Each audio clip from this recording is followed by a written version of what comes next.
Unmute के एक और जबरदस्त एक्सप्लेनर में आप सबका स्वागत है। तो एक सवाल है, क्या बच्चों को सोशल मीडिया से पूरी तरह बैन कर देना चाहिए? ऑस्ट्रेलिया ने एक ऐसा ही बड़ा कदम उठाया है जो इस बहस को आप कह सकते हैं हमेशा के लिए बदल सकता है। चलिए आज इसी पर गहराई से बात करते हैं। तो खबर यह है कि ऑस्ट्रेलिया ने 16 साल से कम उम्र के बच्चों के लिए सभी बड़े सोशल मीडिया प्लेटफॉर्म्स पर बैन लगाने वाला एक नया कानून लागू कर दिया है। जी हाँ, ये एक ऐसा फैसला है जिसने दुनिया भर का ध्यान अपनी ओर खींच लिया है। तो सवाल ये उठता है कि आखिर इस सख्त कानून के पीछे की असल वजह क्या है? मतलब सरकार को इतना बड़ा फैसला लेने पर किस बात ने मजबूर कर दिया? चलिए इस सवाल के जवाब को जरा समझते हैं। देखिए, इस कानून के पीछे जो सबसे बड़ी वजह है वो है बच्चों की बिगड़ती मेंटल हेल्थ को लेकर बढ़ती चिंता। अधिकारियों का मानना है कि सोशल मीडिया का बहुत ज्यादा इस्तेमाल बच्चों में तनाव, बेचैनी और यहां तक कि सुसाइडल थॉट्स को भी बढ़ा रहा है। और बात सिर्फ मेंटल हेल्थ की नहीं है, बच्चों को ऑनलाइन कई और खतरों का भी सामना करना पड़ता है, जैसे कि उनकी उम्र के हिसाब से गलत कंटेंट देखना, गाली गलौज या अपमानजनक भाषा का सामना करना और कई बार तो एल्गोरिदम की वजह से गलती से एडल्ट कंटेंट तक पहुंच जाना। तो इस बड़ी समस्या से निपटने के लिए ऑस्ट्रेलिया ने कह सकते हैं 3 पिलर वाला सॉलिड प्लान बनाया है। आइए एक एक करके इन्हें समझते हैं। इस पूरी स्ट्रैटेजी की शुरुआत होती है पहले पिलर से। पहला पिलर तो एकदम सीधा और साफ है।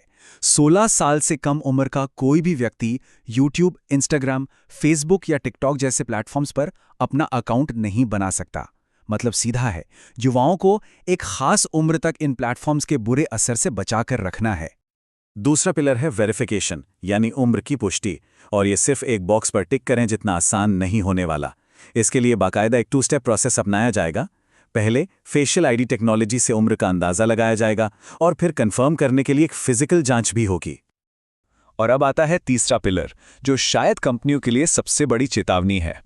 अगर कोई भी कंपनी इन नियमों का पालन नहीं करती और कम उम्र के बच्चों को अकाउंट बनाने देती है तो उस पर करीब 275 करोड़ रुपए का भारी भरकम जुर्माना लगाया जाएगा। ये जुर्माना ही बताता है कि सोशल मीडिया कंपनियों को इस कानून को हल्के में बिल्कुल नहीं लेना है। यहाँ ये समझना भी जरूरी है कि ऑस्ट्रेलिया इस कोशिश में अकेला नहीं है। ये जो कुछ हो रहा है, ये असल में एक ग्लोबल ट्रेंड का हिस्सा बनता जा रहा है। नॉर्थ अमेरिका से लेकर यूरोप और एशिया तक कई देशों में बच्चों को ऑनलाइन खतरों से बचाने के लिए ऐसे ही सख्त कानूनों पर बहस चल रही है। तो अब ये सिर्फ एक देश का मुद्दा नहीं रहा। तो ऑस्ट्रेलिया के इस बड़े कदम को देखने के बाद एक बहुत अहम सवाल खड़ा होता है। और यही सब हमें इस विश्लेषण के सबसे बड़े सवाल पर ले आता है, क्या बच्चों के लिए सोशल मीडिया पर ऐसे ही बैन दुनिया के दूसरे हिस्सों में भी लागू किए जाने चाहिए? ये एक ऐसा सवाल है जिस पर हम सबको गहराई से सोचने की जरूरत है। यहाँ एक बहुत जरूरी बातचीत है जिसे जारी रखने की जरूरत है, क्योंकि जैसे जैसे टेक्नोलॉजी बदल रही है, बच्चों की सुरक्षा को लेकर हमारे तरीकों को भी बदलना ही होगा। आज के इस विश्लेषण में बस इतना ही। देखने के लिए बहुत बहुत शुक्रिया, और हाँ, UNMT को सब्सक्राइब करना मत भूलिएगा।